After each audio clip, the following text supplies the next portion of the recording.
Joe Tyler from CAL FIRE.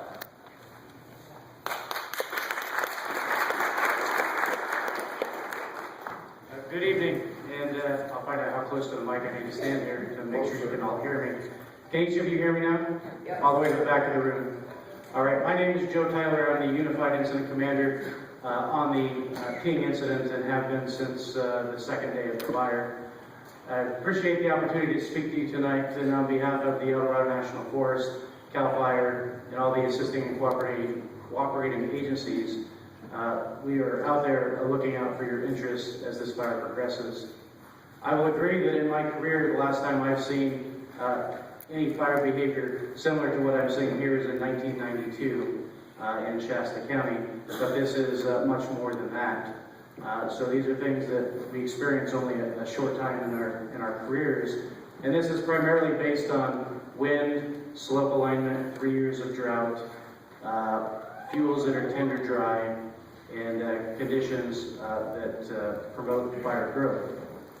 In the last 48 hours, or the last 24 hours, let me ask you this first. Is there anybody who hasn't at least kept an update on this incident? I'm sure you will have. All right, so I'm going to talk about really what happened in the last 24 hours and where we are today. In the last 24 hours, yesterday, we found ourselves in a situation where we set up control objectives where we try to keep fires north, south, and east and west of those points. And it's our goal, using progressive firefighting strategies and tactics, that will make that happen. Yesterday was a unique experience for all of us. And it was unique because on the ridge tops we had sustained winds at approximately 38 to 40 miles an hour. That pushed the fire over 10 miles to the northeast and produced spot fires that occurred up to 3 miles ahead of the main fire.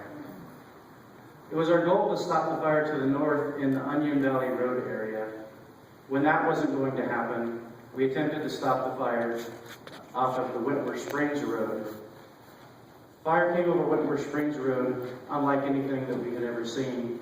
Seeing pictures of Stumpy Meadows Reservoir and the fire going over that area and then continuing to the northeast was amazing to see.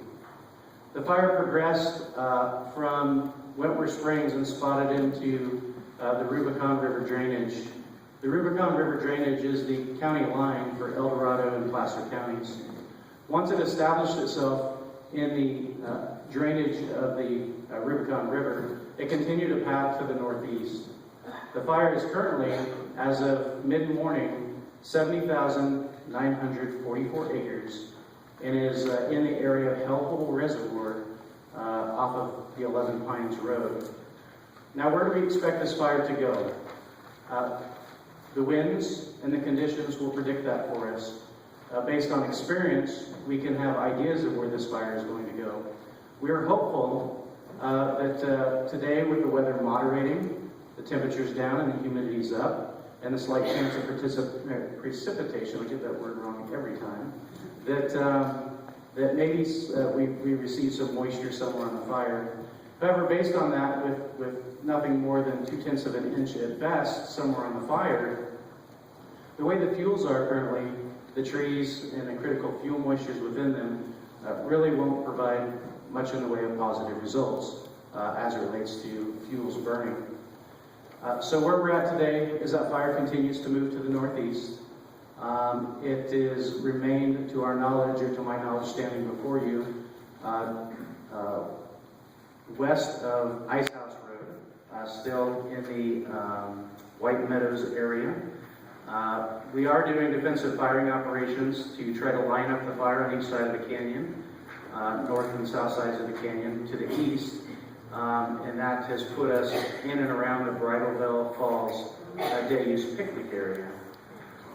There was some reports of fire possibly spotting to the east of Ice House Road, but no resources in the radio traffic that I've heard or en route to that direction. There's no increased radio traffic, so I can't validate that that's occurred, and I would predict that if the radio traffic isn't going crazy, as it would be outside of our control objective, that hopefully that's not the case. So where we go from here, as this low pressure front moves over the top of us, we have concerns.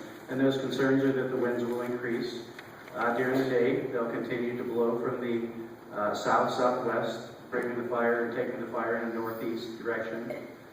But then, as that front pushes over, we're anticipating there's a possibility of a north to northeast wind. As you all know, living in this area, the drainages promote east winds in the evening.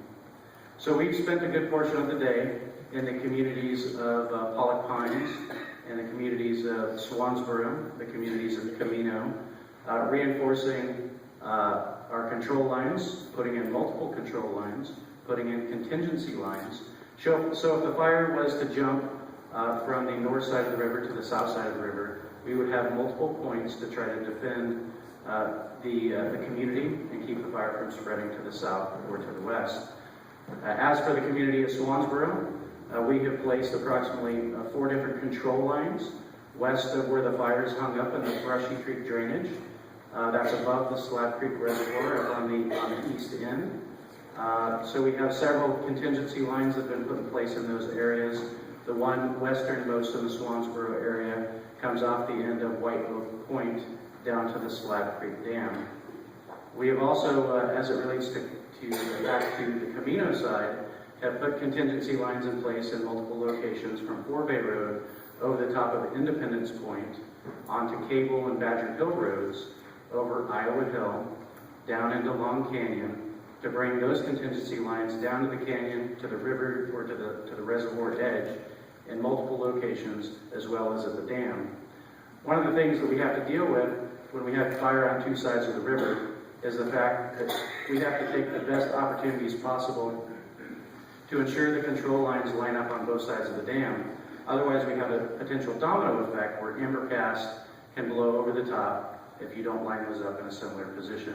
Now, we're hoping that we can, with the moderated weather conditions, that we can get some direct line in place in those canyon walls and be able to cut this thing out as we continue forward.